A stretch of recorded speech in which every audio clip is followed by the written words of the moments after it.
to Sean Izzo first. With this season and all this unfolding, and for y'all listening to this pod, this episode, we're gonna dedicate next week's episode, going into the NFL season, like to all things like betting, or at least for week one, rather.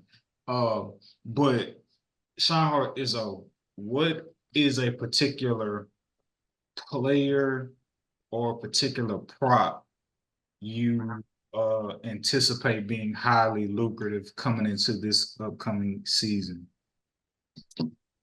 Um, I'm looking at Garrett Wilson,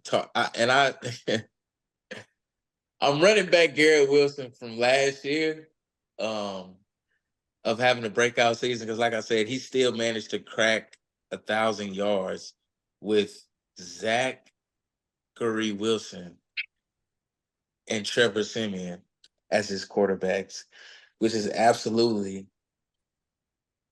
astonishing, to say the very least.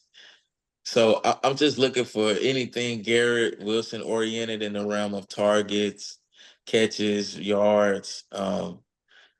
I look for Aaron Rodgers to give him a heavy dose of that Devontae Adams treatment. So look for him to have a 2021, 2022 Devontae Adams type season.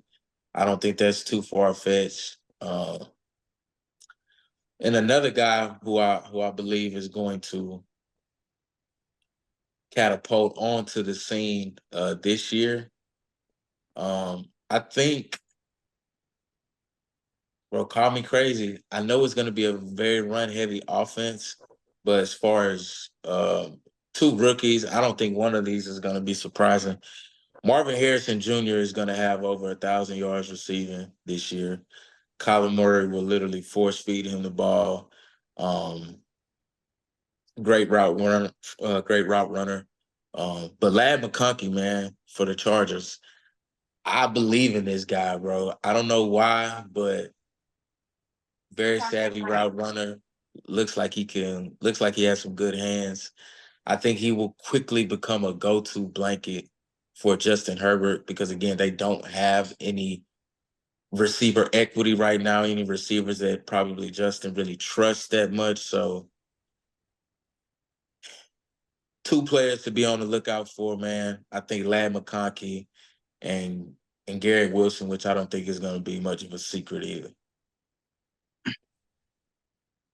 Do y'all think the start of the NFL season, in terms of like the success rate of betting, is similar to the start of the NBA season, or do you think it's different?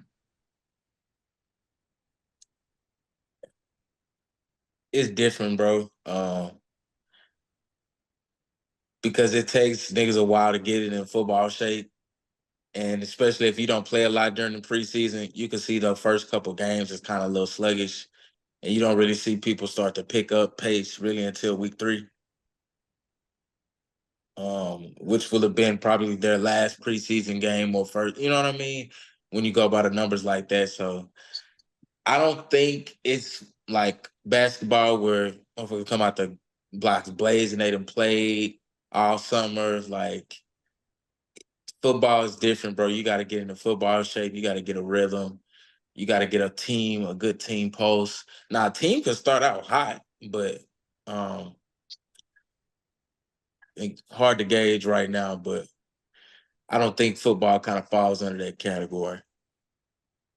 That's a good note. That's a good note for the listeners. Don't treat it like the start of football season. Because football season, you can almost guarantee a nice 4 peat.